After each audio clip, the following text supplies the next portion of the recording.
Hi everybody, it's Anna. Welcome back to my new viewers. Welcome. This is Girl and Quill, and if you're just tuning in again for a weekly video, thanks for dropping by. Today I want to talk about how to start journaling.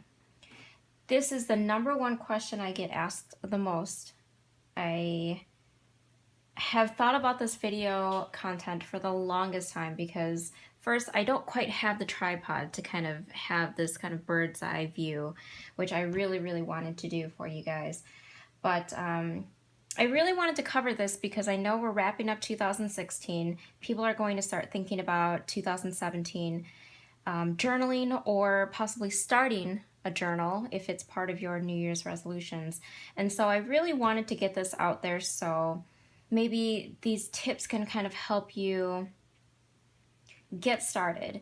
And after thinking long and hard, I'm kind of creating it step by step.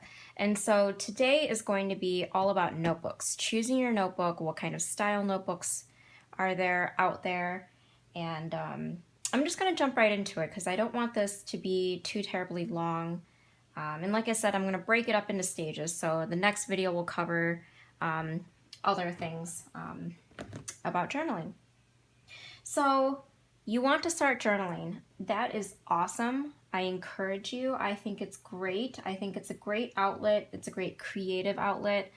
And it's a really great way to memory keep if you don't have time to necessarily scrapbook.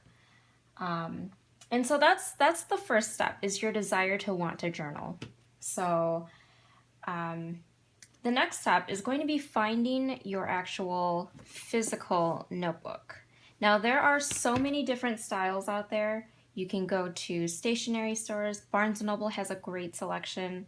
And if you can't find what you're looking for in the stores, I know there's tons of online resources that you can go and search for. So if I can, I will try to link some of those resources down below in the comment section. And I've got here some examples of different types of journals you can look for.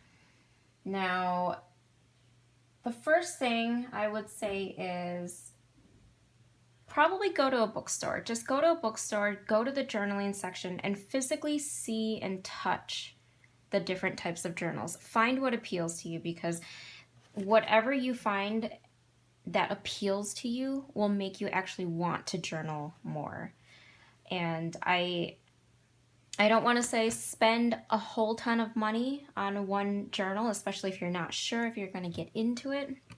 But definitely find something that you like, or find something that you love. That's even better. Find something that really speaks to you and really expresses what you're feeling at that time. You know, what's catching your mood, if that makes sense. So I'll start with Spiralbound. Okay, so there are different types of Spiralbound notebooks, and what's great about these is you can usually find them in a hardcover. This one's actually a wood one, which is really fun. And the great thing about the Spiralbound ones are you have the advantage of it being able to lie flat, or you can do this. You can kind of bend it over and write like that.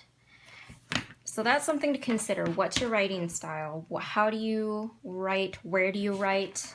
Are you writing in an area where you don't really have a surface to do so and you can just write on your lap? That would be something to consider. This I just wanted to kind of throw in here to show you that you don't have to spend a lot of money. It could just be a regular Spiralbound notebook. This is just one that I had a long time ago. I think this is #2, so this is one right after I started journaling. You don't have to get anything fancy. Go to the dollar store and just find a really nice Spiralbound notebook. And once again, it lies flat. You can bend the cover over. It's got the lines in it, so you don't have to worry about crooked handwriting. And usually notebooks like this have the header on it, so you can actually, have an area for you to date your entries. So that's really nice. And some of these notebooks will actually have like a little pocket on the inside here. So if you want to slip in photos and memorabilia, you can do so. So that's one of the advantages of Spiralbound notebooks. And I'm just going to set that aside. Another kind of like easy way of journaling is just kind of small sizes. I've got a couple here. This is just a field notes notebook. These usually come in a 3-pack, I think for like $10. You can get them in all sorts of paper types, so you can get just regular plain paper, grid paper, dot grid, or lined.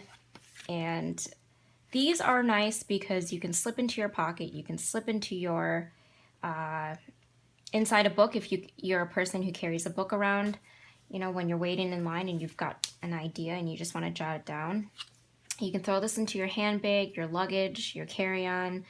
These are really easy. They're lightweight, they're compact, they're super flat. And these I would suggest as great beginner journalers, and I can get more into that later. But these are a great size. They're kind of just pretty much hand size. These were ones that I'd picked up at Anthropology. Obviously, these are, you know, if you're a person who likes to journal a lot, maybe this isn't for you because you'll fill it up pretty quickly. But if you're a person who infrequently journals or maybe just wants to start out and test it out, these would be really great. I don't know if you can find these at Anthropology now, but I'm sure you can find something of a similar size. So these are wider than your average field note size. And you can just, you know, jot down quick little conversations that you have. And once again, they're very small, so that's really nice. And they travel really well. So those would make really good travel journals. And this is another example. I think my mom gave this to me a long time ago because she wasn't using it. It's like a Chinese calendar, so it's just, you know, each date, or each page is a date. And I wasn't really judgy about what kind of journals I was using. I just needed notebooks to fill. So this I pretty much just wrote in, and I think I filled it up pretty quickly. But you know, just find what works. So that's another small scale one. What are small journals? There are 5-year journals. So if you're a beginner, you're not sure if you want to get into journaling, this is a great way to start. You can kind of take this as almost a gratitude journal type theme, because at the end of the day, what you do is on that date, you write the year that you're writing in, 1 line a day.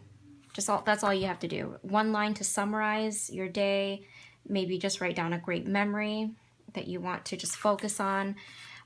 You can use this as a gratitude journal and write what you're grateful for each day. So at a glance, after 5 years, you can see what happened on that date. So this is really fun. I just started mine, and this is something that I keep on my bedside table. So if you're a busy person, this would be a great way for you to memory keep.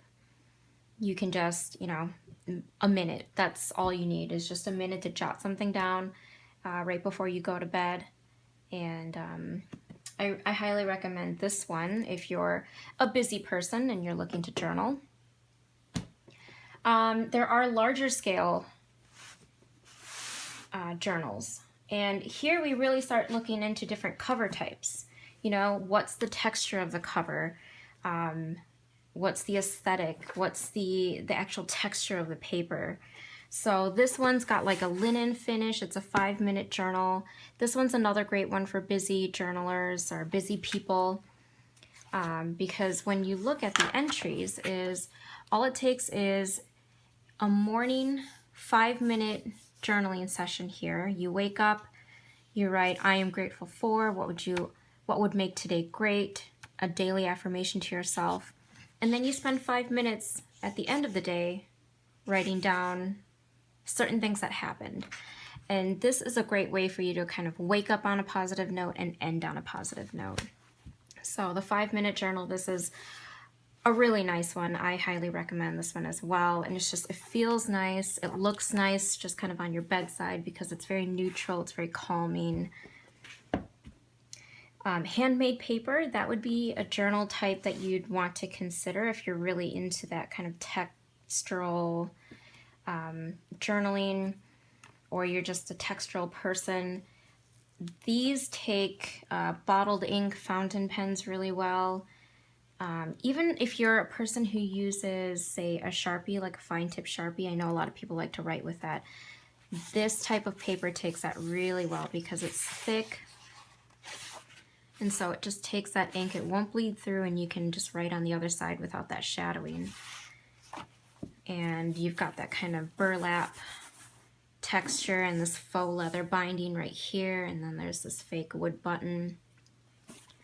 So I really like this kind of old-timiness of it, so that could be something that you'd want to consider. But keep in mind though, when you have journals like this that are, bound in a certain way tightly like this, if you are a journal scrapbooker, or a scrap journaler as I call them, where you like to paste in a lot of things and add photos, this can bulk up really quickly because of the thickness of the pages. So you want to consider that too when you're looking at paper in your journals, is how thick is the paper, how is it going to take your ink, and how is it going to bulk up when you add photos and stickers and washi and all of that. So that's one example there. Larger journals that expand really well would be these, I would say. Barnes & Noble, just right off the top of my head, has a great selection of leather journals, and they also have a lot of great faux leather journals too.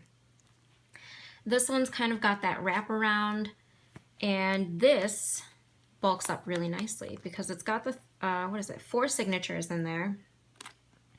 Really nice kind of cream colored paper, and you can see I've added a bunch of stuff. I've got flyers, I've got photos, I've got memorabilia, and because it's got that tie and this extra flap here, it kind of adjusts to the bulk, which is really nice. So these are really sturdy, and it's nice because it kind of keeps all of your memories in one place without them falling out from the shelf. This one as well, this one, as you can see, is a huge journal. This is almost like it's almost the size of like an 8.5 by 11 piece of paper, print paper. But I was really drawn to just kind of like this weaving right here and the fleur-de-lis.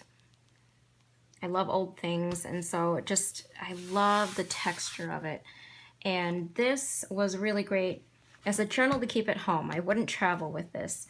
And so that was definitely something where I learned my lesson after having used this type of journal. Was whenever I traveled, this was very cumbersome to travel with. Maybe a road trip where you don't really have to worry about the weight of your luggage and you're not really carrying it around, but I wouldn't recommend this type of large size journal for traveling.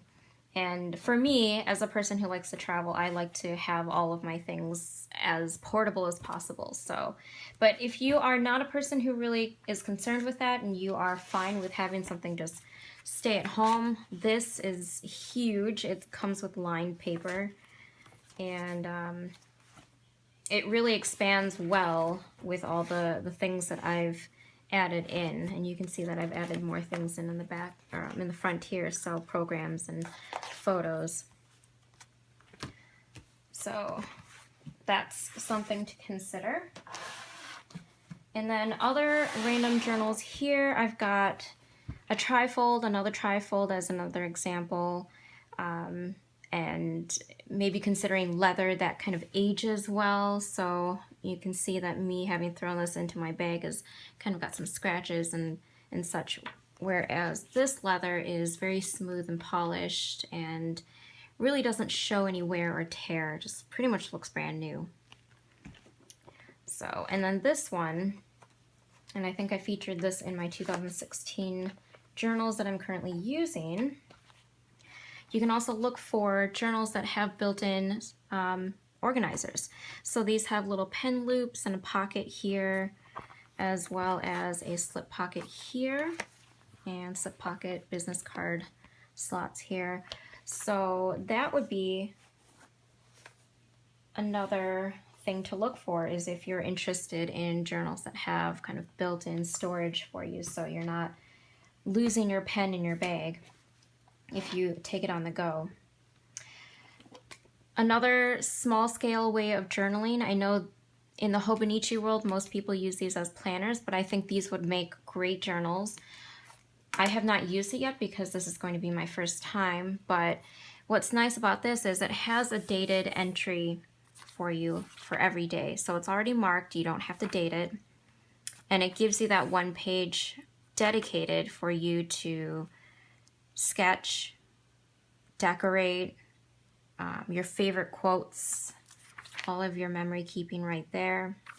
And because this paper is super thin, even if you bulk it up, it's not going to be as crazy bulky or heavy as, say, one of these regular journals. Now I have I think this is the Avec, which splits the year into 6 months by 6 months. So obviously this would be a lot thinner if I did bulk it up as a journal, but these are really nice because you can buy the refills. So this is actually a cover, and then the plastic is a cover on cover. And once you buy the cover, you're set. All you have to do is just refill it with a Hobonichi calendar for every year and just replenish that way. Initial cost for this is a little higher, say compared to, you know, one of these journals, which is like maybe $13 at Barnes & Noble. That's something to consider. This is coming from Japan, so you're paying for the shipping as well. And yeah, a little pricier compared to other journals, but if you're into the Hobonichi, if you're into that kind of really thin, nice Japanese paper, this would be one to look into. And I do like that it has the dedicated pages. So I don't mind dating my pages. It's just part of my routine. So, but if you're not a person who likes to having the date every time, that would be a good one. And then obviously there is the Traveler's Notebook, so I don't have to really explain that. You can just buy the initial cover. Once again, a little bit pricey, but Amazon does have them for a fairly good price. And then you can forego the, you know, accessories if you don't want the zip pouches and such. But you can go ahead and buy refill inserts. So as you fill them, you just add another insert in. And I don't know, it depends on how you look at it. If you are a real, if you journal a lot, maybe that's not economically a good idea, because these can add up if you journal a lot like I do and you keep buying inserts and keep buying or keep trying inserts, because different inserts are different prices. But you know, the aesthetic of it is definitely there. It's very chic, it's very rustic, it ages well. And, you know, like I said, you don't have to have all the charms and such. You know, it's really all preference. And then you've got junk journals. You can not even spend any money. Just go through your art bin, print paper, get some tea bags and coffee, and make your own junk journals. This is a great way for you to kind of just get creative and make it your own. I made a bird themed one, and this is 2 signatures. I just kind of threw together a lot of different things because I realized at some point that I really liked birds. And I just made a junk journal out of like scrap pieces of paper and washi and journal cards. So you don't have to spend any money at all if you don't want to. If you want to just completely customize and make your own junk journals, or just make your own inserts for one of these guys and just measure everything out, that works. So I'm going to end it right here because I think the video is going to cut me off. Please tell me if I've missed anything, or if you have any questions, please make those comments below and I will definitely get back to you, because I want to encourage you to get started on journaling. You can start right now, or you can start planning for 2017. So do let me know if you have questions. And I really hope that you take these tips into consideration and get started on your journaling journey. All right, guys, thank you so much for watching. I hope you enjoyed it. I will see you in my next How to Start Journaling video. Bye.